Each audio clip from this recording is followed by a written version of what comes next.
بسم اللہ الرحمن الرحیم۔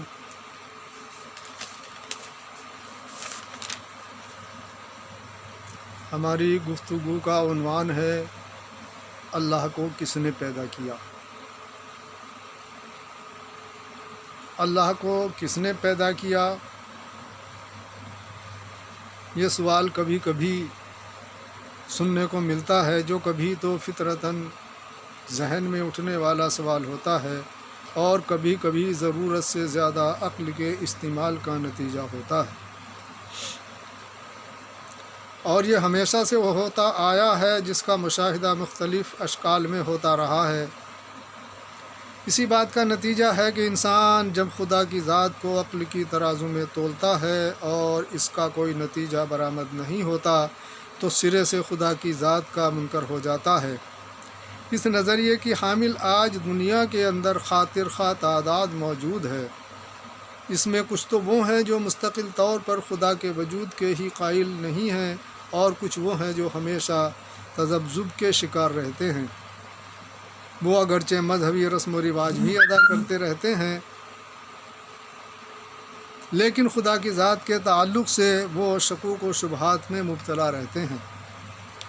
جیسے دہلی کے اندر ایک میڈیا سروے میں جو اس نے ایک چوک پر چلتے جاتے آدمیوں پر کیا تھا، یہ بات سامنے آئی کہ 35% لوگ ایشور اللہ کے تعلق سے نگیٹو سوچ کے حامل ہیں، یعنی ایشور اللہ کو ایک تصوراتی چیز مانتے ہیں۔ اس سلسلے کی ایک ویڈیو جب سامنے آئی اور سوالات و جوابات سے روبرو ہونے کا موقع ملا تو اس طرف ذہن منتقل ہوا۔ حالانکہ جوابات دینے والے نے جوابات دیے، لیکن میں سمجھتا ہوں اس سلسلے میں مزید گفتگو کی ضرورت ہے۔ ایک سنجیدہ اور سیدھا جواب تو اس کا یہ ہے کہ اللہ کو کسی نے نہیں پیدا کیا، وہ ہمیشہ سے ہے اور ہمیشہ رہے گا۔ نہ وہ کسی سے پیدا ہوا اور نہ اس سے کوئی پیدا ہوا، اس کی ابتدا اور انتہا نہیں ہے۔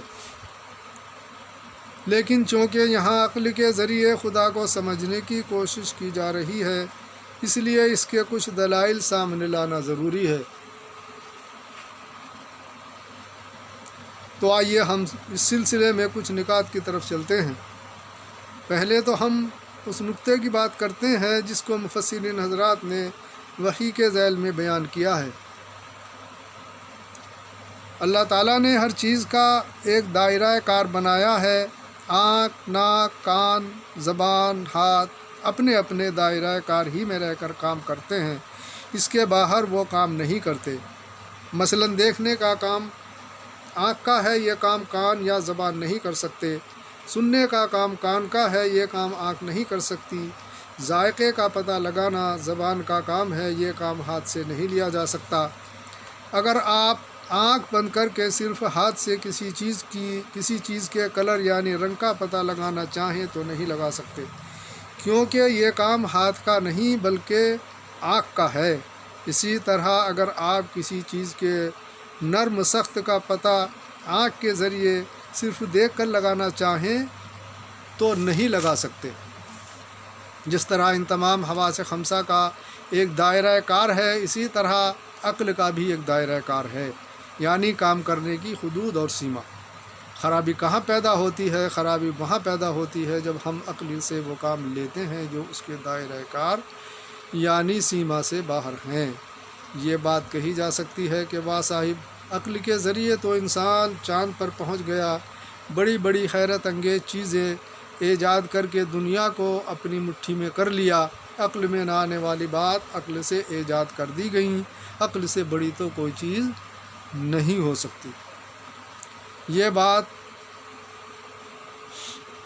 یہ تمام باتیں درست اور صحیح ہیں کہ انسان نے عقل کے ذریعے وہ کام انجام دیے کہ عقل حیران رہ جاتی ہے، لیکن سچائی یہ ہے کہ یہ تمام کام عقل کے دائرہ کار میں آتے ہیں، اور جو دائرہ کار میں نہیں آتے وہاں عقل بے عقل ہو جاتی ہے۔ مثلا آپ کے سامنے 3 کٹوری کے اندر دہی یا کھیر لائی جائے، ایک میٹھی، ایک نمکی، ایک پھیکی، تو کیا صرف دیکھ کر عقل کے ذریعے یہ بتا سکتے ہیں کہ کون سی میٹھی، کون سی نمکی اور کون سی پھیکی ہے؟ نہیں بتا سکتے۔ یا اسی طرح کوئی بند مٹھی آپ کے سامنے کر کے اور کہے کہ بتاؤ میری مٹھی میں کیا ہے، آپ نہیں بتا سکتے، یہ تو معمولی بات ہے اور آپ کے سامنے ہے۔ پھر کیا ہوا کہ چاند پر پہنچنے والا انسان اپنے سامنے کی چیز پہچاننے سے بے بس ہو گیا۔ وجہ یہ ہے کہ یہ چیز عقل کی سیما سے باہر ہیں، لہٰذا عقل سے وہ کام لینا جو اس کے دائرہ کار سے باہر ہے بے عقلی کی دلیل ہے۔ اب عقلی دلائل سن لیجئے۔ سوال ہے کہ اللہ کو کس نے پیدا کیا؟ اگر مان لیا جائے کہ اللہ کو فلاں نے پیدا کیا، نعوذ باللہ من ذالک، تو پھر سوال کیا جا سکتا ہے کہ اس کو کس نے پیدا کیا؟ اس کا جواب بھی دیا جا سکتا ہے کہ اس کو فلاں نے پیدا کیا۔ سوال پھر باقی رہ جاتا ہے کہ اس کو کس نے پیدا کیا؟ یہ تکرار آپ 2-4 روز نہیں، 2-4 سال نہیں، بلکہ سینکڑوں ہزاروں سال بھی کرتے رہیں، سوال پھر بھی باقی رہے گا، اور بالآخر بات جہاں سے شروع ہوئی تھی وہیں پر آ کر رک جائے گی، اور یہ ماننا پڑے گا کہ اس کو کسی نے نہیں پیدا کیا، وہ خود سے ہے اور ہمیشہ سے ہے اور ہمیشہ رہے گا۔ دوسرا پہلو اس کا یہ ہے کہ اللہ سب سے بڑا ہے۔ اب اگر اللہ کو کوئی پیدا کرنے والا مان لیا جائے تو گویا وہ پیدا کرنے والا اللہ سے بڑا ہوا اور اللہ چھوٹا ہوا، اور جو چھوٹا ہو وہ اللہ نہیں ہو سکتا۔ تیسرا پہلو اس کا یہ ہے کہ اللہ خالق ہے، اللہ نے تمام جہانوں کو پیدا کیا، تمام مخلوق کو پیدا کیا،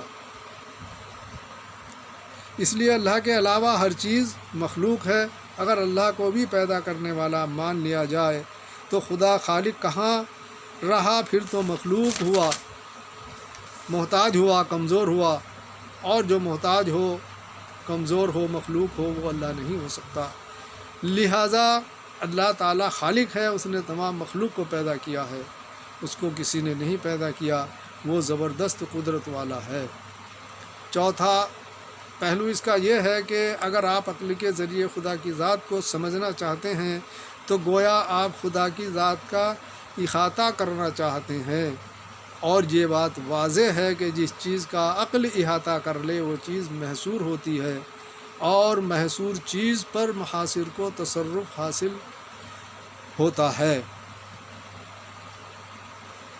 مثلاً کمپیوٹر اور انٹرنیٹ وغیرہ کتنی ہی حیرت انگیز چیز کیوں نہ ہوں، لیکن وہ محصور ہیں، انسانی عقل نے ان کا ایک احاطہ کیا ہوا ہے، اسی لیے ان میں آئے دن تغیر و تبدل یعنی کمی زیادتی انسان کرتا رہتا ہے۔ تو گویا کسی چیز کا محصور ہونا محاصر کے تابع ہے، اور اس بات کی دلیل ہے کہ اس میں انسان جب چاہے کمی زیادتی کر سکتا ہے۔ تو کیا انسان میں اتنی طاقت ہے کہ وہ خدا کو محصور کرے؟ نہیں کر سکتا۔ ایسا سوچنا علم و عقل مندی نہیں، جہالت کی دلیل ہے۔ پانچواں پہلو اس کا یہ ہے کہ اللہ تعالیٰ نے انسان کے اندر عقل کا مادہ صرف دنیاوی رکھ رکھاؤ کے لیے بنایا ہے، جس سے یہ اپنی دنیاوی ضروریات پوری کرے۔ آپ دیکھ لیجئے کہ ہر جاندار کی عقل کی کیفیت الگ الگ ہے، جتنی جس کی ضرورت ہے اتنی ہی اس کی عقل کام کرتی ہے، اس سے زیادہ نہیں، اور صرف دنیاوی کام کاج رکھ رکھاؤ تک محدود ہے۔ جو چیز اس دنیا سے تعلق نہیں رکھتی وہاں عقل کچھ کام نہیں دیتی۔ مرنے کے بعد لوک پرلوک، نرگ سورگ، جنت دوزخ کی حقیقت کیا ہے، برزخ و حشر کی کیا کیفیت ہے، اس عقل کی دسترس سے دور ہیں۔ تو پھر جو ان تمام چیزوں کا بنانے والا ہے اس کی ذات کے بارے میں وہ بھی کام کاج نہیں بلکہ پیدا کرنے کے بارے میں انسان کا سوچنا سراسر حماقت نہیں تو اور کیا ہے۔ چھٹا پہلو اس بات کا اس کا یہ ہے کہ یہ سوال کہاں سے ابھرا کہ اللہ کو کس نے پیدا کیا؟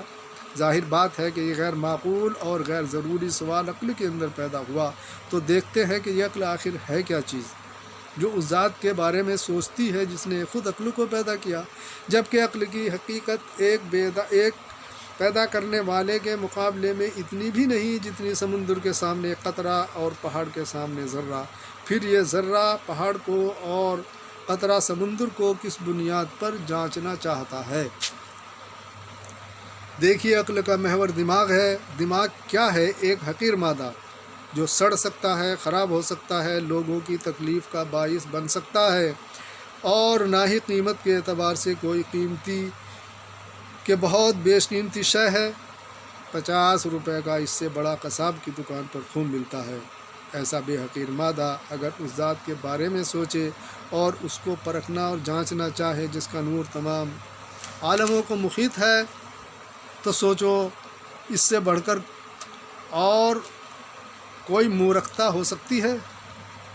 تمام مذاہب کے اندر ایشور اللہ اور گاڈ کو ایک نور، ایک روشنی، ایک جیوتی، ایک اگنی کی شکل میں دیکھا گیا ہے۔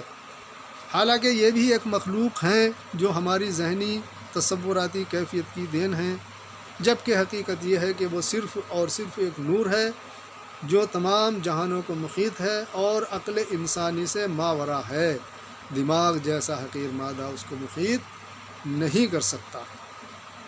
مجھے امید ہے کہ بات کافی حد تک واضح ہو گئی ہوگی اور انشاءاللہ سمجھ میں بھی آ گئی ہوگی۔ السلام علیکم ورحمۃ اللہ۔